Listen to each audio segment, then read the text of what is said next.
Hello everyone, I hope you are all having a strong week and you're making progress on whatever goals you are working towards.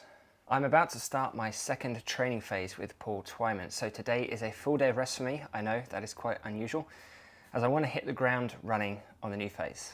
So for that reason, I thought I would talk about leg training today, as it's not particularly clear what I do, or if I do any.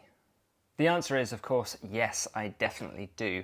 Historically, leg training has always been my favourite thing to do, and it's always been the thing that's easiest for me to get motivated for. I know that a lot of people find it challenging as it incorporates such a substantial percentage of your body, so very often it's the first thing that gets skipped.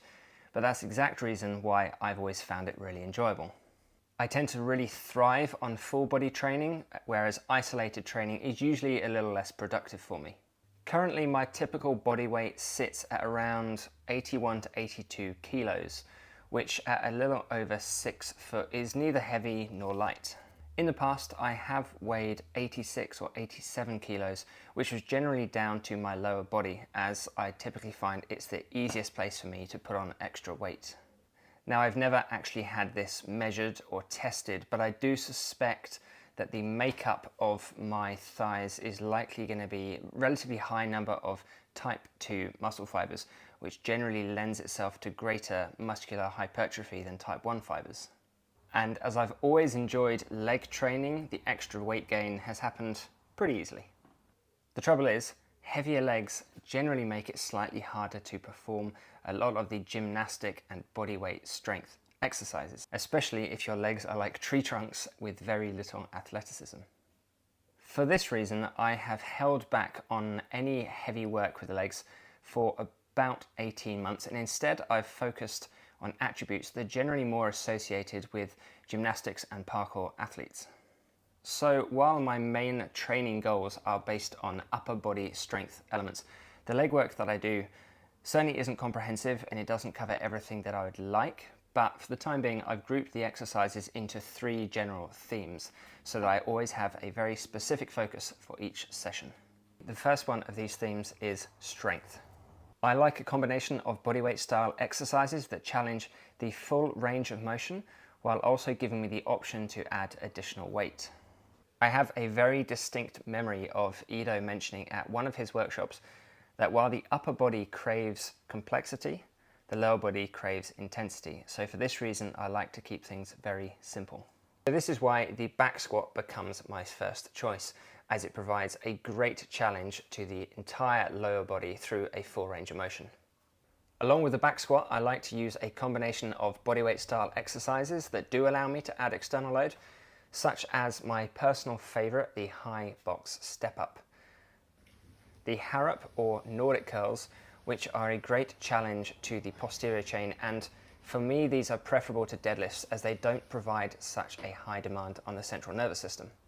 I'm also a really big fan of full range of motion front foot elevated split squats that will really challenge the front knee and the rear hip flexor. And also Cossack squats will tend to feature unless they are part of my current flexibility training. The second theme is power, along with explosiveness and general athleticism. Once again, the back squat makes an appearance here, but it'll likely be in a session where I will use heavier weights for a significantly lower volume, as the aim of this style of training is a general increase in power production. I also like to use the often overlooked and incredibly simple long jump, either aiming for a distance record or accuracy where I aim to land on a very specific spot. A mention here also has to be given to skipping, because I'm yet to find anything quite like it just for getting the blood flowing and increasing the rebound potential of the lower leg and your Achilles. For me, these are all great reasons for employing skipping as part of your warm-up or also as a cool down.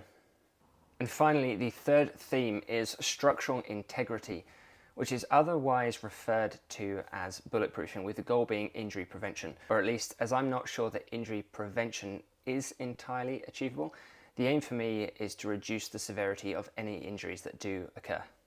This would generally mean a relatively high volume training session of a range of simple exercises that target the main joints of the lower limbs, the hips, the knees and the ankles. The goal here is to increase the strength of all of the connective tissue. For these sessions, I tend not to have a set plan, but instead I will work through a range of squat positions and I'll challenge the ankles and the knees in the full range of motion in whichever way feels available to me on that day. I'll also employ some other specific exercises that do target the knees, such as the sissy squat. Historically, I have suffered from knee pain and injuries as a result of spending a lot of time on different boards, skateboards, kiteboards, surfboards, paddleboards, you name it, I've probably been on it. Now, if there was a fourth theme, this would undoubtedly be flexibility. I haven't included that as it's something that I work on with my main training very frequently. And as lower body flexibility is so important for a lot of the gymnastics moves, I don't really consider it leg training. There are, of course, a whole host of other benefits to lower body training, such as increasing work capacity, recovery, the simplicity, but also my personal favourite benefit is the ability to enjoy long distance hikes, especially in the mountains. For me, this is one of my favourite ways to get in a very good lower body session without it really feeling like it's work at all. So when lower body training returns to my routine as a main focus, I will put together some other more specific videos on some of the exercises that I'm using. But for now, it is back to my main training program. As always, thanks for watching. Happy training, and I'll see you in the next video.